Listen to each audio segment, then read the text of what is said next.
Welcome to the next part of our little sub-series of the Factory in a Box dashboard from the very beginning.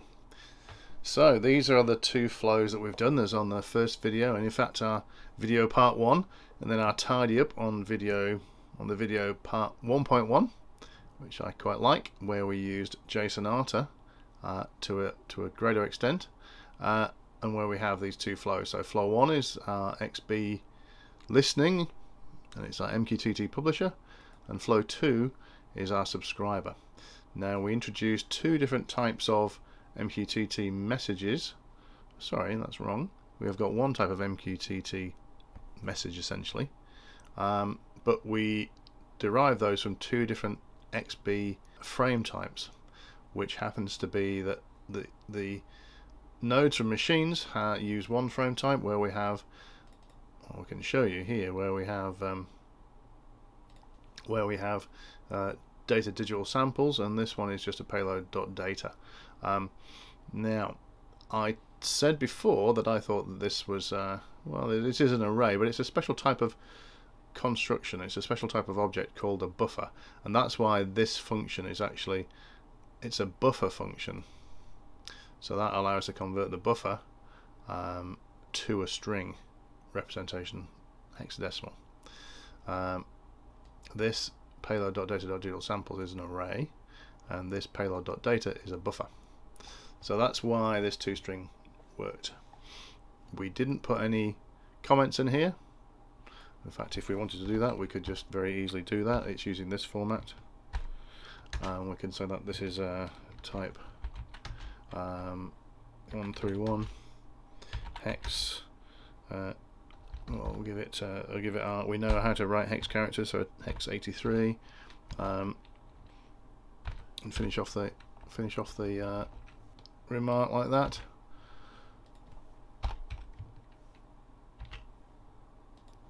This is type 129, hex 81 or 81. It's a frame type.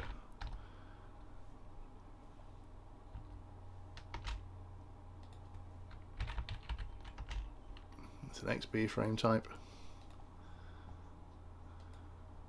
Deploy. So we've commented here. Let's one thing we didn't do last time, and that was create a decent comment about what the data is, and that will actually affect how we're going to use our dashboard. So I think I'll just spend a little bit of time looking at that, and I'll call this something like XBee machine data. And we need to be aware of how this machine data is presented to us, because this is a crucial part of how we're going to put it on the dashboard.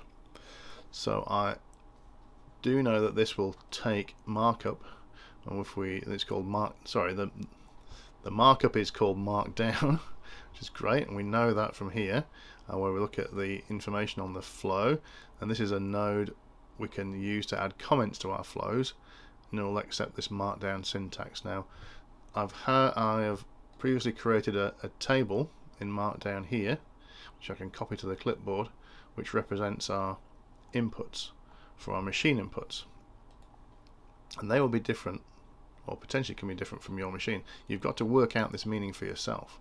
So I'm going to use that, and I'm going to paste it in this place here. Let's give it some spaces for some headings. I'll just paste that in. We'll call this, it's not quite a truth table, but it's a key to machine data.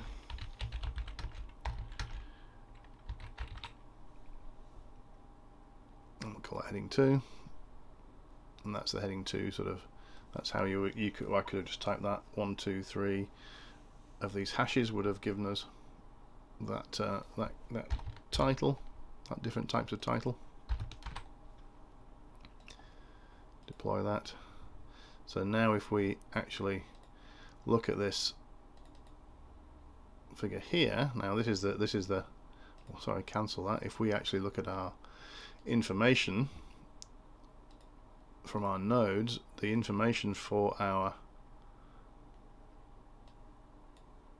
XBee machine data help or comment is actually shown here, and this will squish up and be formatted, and that's the big heading is the name of the comment, then what we've got inside the comment underneath this line here.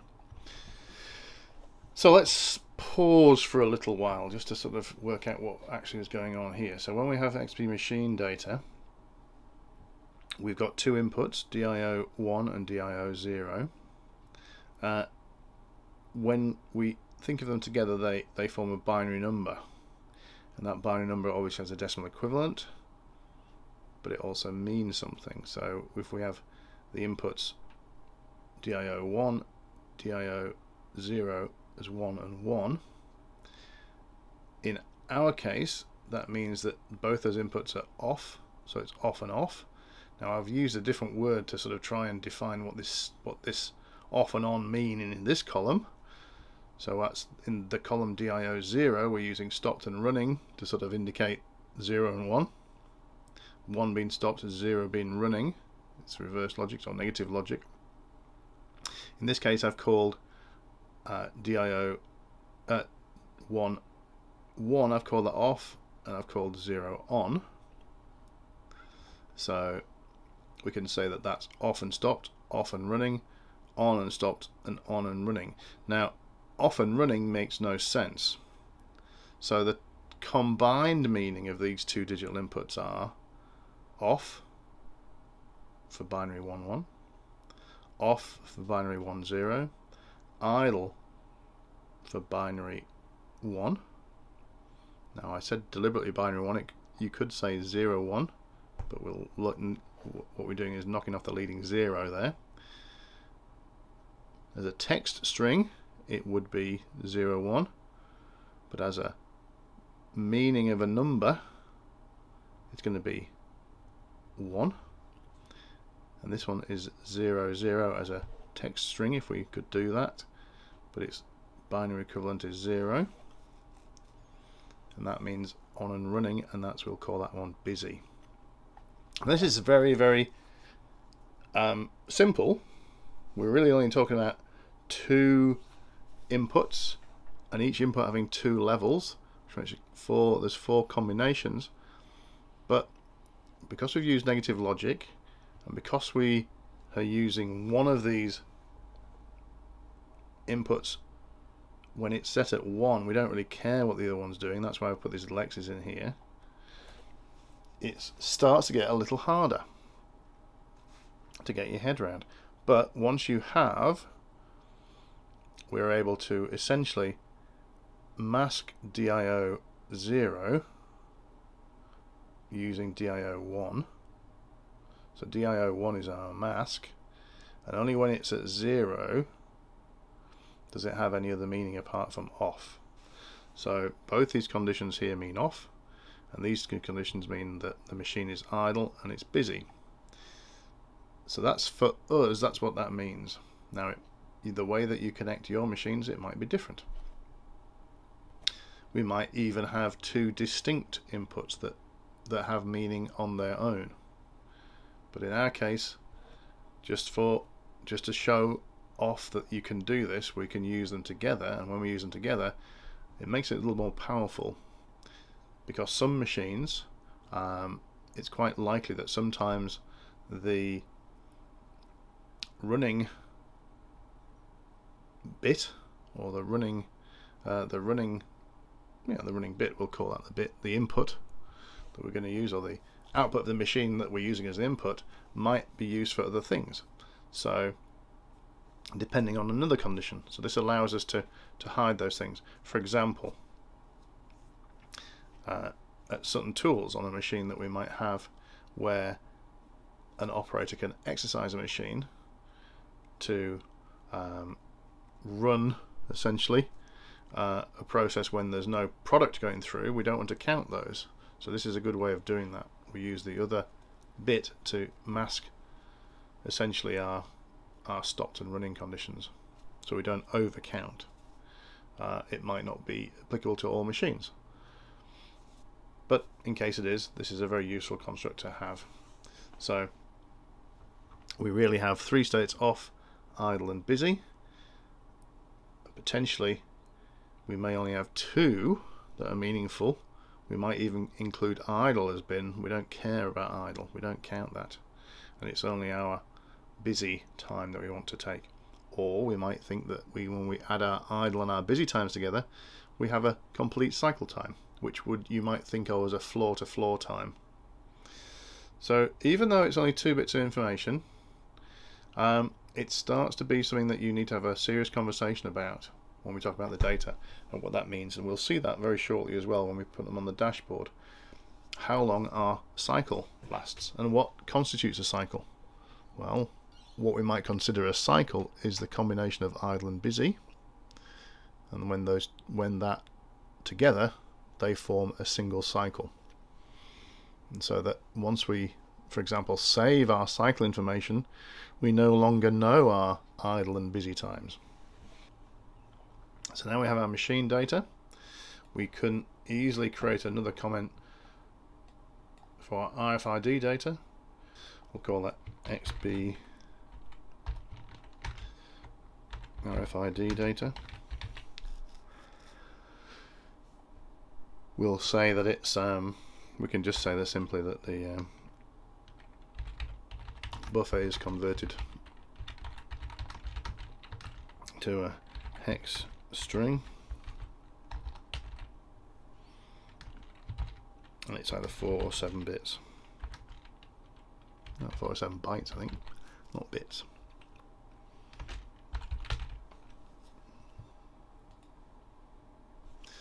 So that brings us on to another point here, that in our original MQTT publisher we keep the same topic. So we don't define the topics by the type of frame type, which we might want to do. We could actually modify the topic to include, instead of saying my factory my cell, so it could be my factory my cell my RFID reader, or my factory my cell my machine, and that would be a way of doing that. In fact, let's take a minute or two to introduce that change. So we'll actually make a distinction here on the publishing side by topic. We'll add an extra layer in our topic, and I'll show you that initially that doesn't, we don't necessarily have to make use of that because of the wildcard that we've used here with our plus sign. So let's add into this subscribe message another layer. We'll say my factory my cell my RFID reader, or my machine, and let's see how that affects this output here. So I've gone ahead and I've modified my topic to reflect the type of sensor that the XBee node is connected to. So let's just have a look at that, what I did. So I've changed my topic. I've actually done a couple of things. I've actually changed the definition slightly. I've actually used this camel case to make it maybe slightly easier to read. So I've got my factory, my cell, my machine, / and then the payload, my factory / my cell, my RFID reader. So we've identified by factory and by some sort of location, and some sort of either my machines or my RFID readers, what I'm going to do here. And if they're neither of those two things, I've just set up or left it as my factory, my cell, and then the payload remote 16, if there is such a thing. So perhaps this is going to end up as a blank anyway, and perhaps even not used. So that's that part done. We also will need to change the subscriber to make sure we're subscribing to the right one here. And so what I've done is I've left it like this, my factory, my cell, so I have updated that. I'll just change the cases, but I've left this with one level. So let's see what goes on here. So we have a switch. Now this switch is from the payload. It's from the payload array, the first member of the payload array. Let's bypass that by connecting both the outputs to that payload. This payload here doesn't do anything at the moment, it's a dummy, but to make it a dummy we've had to set the message payload to just message payload, so it doesn't touch it.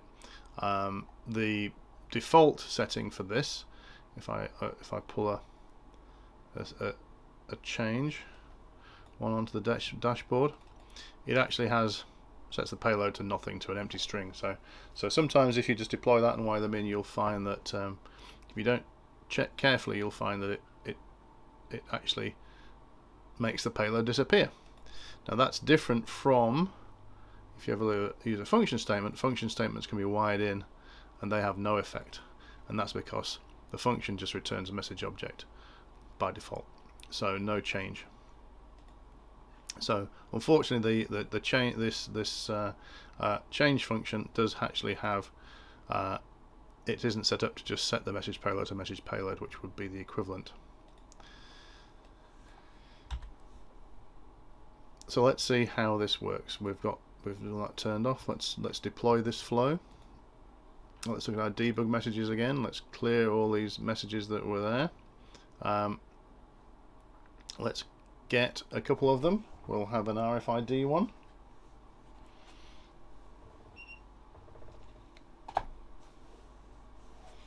Well, we definitely had one, but nothing happened. Why is that? Well, perhaps we should look at this. Well, actually we'll look carefully at this.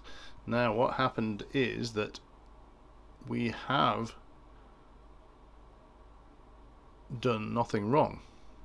The problem is that there is nothing been published to just my factory my cell /plus.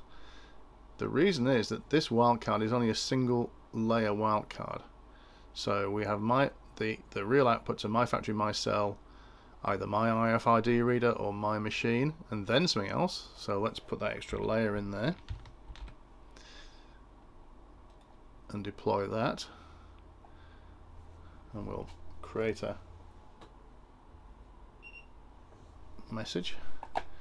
Now of course the other thing that we've done here is have the full thing, so we've got the topic and the payload, we've got all the things being shown.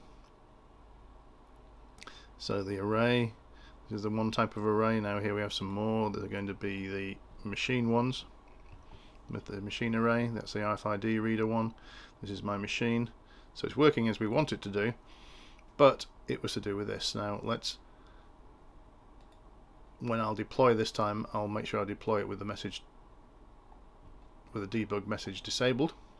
But let's see what the other option is. So instead of having this this 2-level one here specifically, we'll use the other type of wildcard, and that will subscribe to everything that goes below my cell, and we'll see how that works. That should work essentially the same way. So again, unless I turn this on, we won't see any messages. But that's what's happened here. And in fact, just for completeness, if I remove just my factory and just have this layer and have everything under my factory, this, whoops, I don't need those slashes, we can have the next layer. Now there are some, we can mix and match a little bit too. As my factory / I could have, instead of my cell, I might have different cells. This is going to get my factory and anything on the second layer down, and then anything after that. So it's up to you, but you need to be aware of those things here. So let's just make sure that's off.